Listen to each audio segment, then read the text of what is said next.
കൊല്ലം ജില്ലയിലെ ചവറക്കടുത്ത് സ്ഥിതി ചെയ്യുന്ന കൊറ്റംകുളങ്ങര ദേവീക്ഷേത്രത്തിലാണ് നമ്മൾ ഇപ്പോൾ ഉള്ളത്. മേൽക്കൂര ഇല്ലാത്ത ശ്രീകോവിലോട് കൂടിയ ക്ഷേത്രമാണ് എന്നതാണ് ഇതിന്റെ പ്രത്യേകത. വനദുർഗയാണ് പ്രതിഷ്ഠ.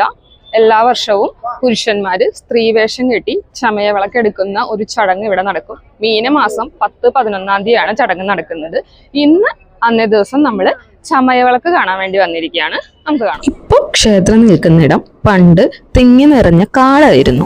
കാട്ടിൽ കാലികളെ മേയ്ക്കാൻ വന്ന കുറച്ച് ആൺകുട്ടികൾ അവിടുന്ന് വീണ് കിട്ടിയ ഒരു നാളികേരം കുളത്തിനരികെ കണ്ട കല്ലിൽ എറിഞ്ഞുടച്ചു.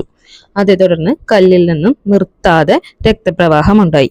പേടിച്ചുപോയ കുട്ടികൾ വീട്ടിലെത്തി മുതിർന്നവരോട് വിവരം പറയുകയും ദേവപ്രശ്നത്തിൽ അവിടെ പരബ്രഹ്മശക്തിയുടെ സാന്നിധ്യം വെളിവാകുകയും ആ തേങ്ങ ഉരുക്കി കൊറ്റനാക്കി ഉരുക്കു വെളിച്ചെണ്ണ ആ കല്ലിൽ തേക്കുകയും അങ്ങനെ രക്തപ്രവാഹം നിൽക്കുകയും ചെയ്തു.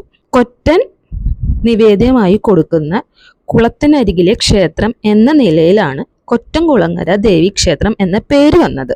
ആദിപരാശക്തിയുടെ സാന്നിധ്യം വെളിവായത് മുതൽ ഈ ആൺകുട്ടികൾ അവിടെ വരികയും മച്ചിങ്ങ കൊണ്ട് കുതിരകൾ ഉണ്ടാക്കുകയും കുരുത്തോല കൊണ്ട് ദേവിക്ക് പന്തലൊരുക്കുകയും ചെയ്തു. ആ കുട്ടികൾ ചേല ചുറ്റി അങ്കനമാരെ പോലെ കുണുങ്ങി കുണുങ്ങി പൂക്കൾ കൊണ്ട് ദേവിക്ക് പൂജ ചെയ്തിരുന്നു. അതാണ് പിന്നീട് കൊറ്റംകുളങ്ങര ചമയവിളക്കായും കുതിരപ്രദക്ഷിണമായും കുരുത്തോല പന്തലായും മാറിയതെന്നാണ് വിശ്വാസം. ദീപാരാധനയ്ക്ക് ശേഷം പുറത്തെഴുന്നള്ളുന്ന ഭഗവതിയെ അനുഗമിച്ച് ചമയവിളക്കേന്തിയ ഭക്തർ പ്രദക്ഷിണം ചെയ്യുന്നു. പ്രായദേശഭേദമന്യേ സ്ത്രീകളേക്കാൾ അംഗലാവണ്യത്തോടെ ചമയവിളക്കേന്തി നടന്നു നീങ്ങുന്ന പുരുഷന്മാർ കാണേണ്ട കാഴ്ച തന്നെയാണ്.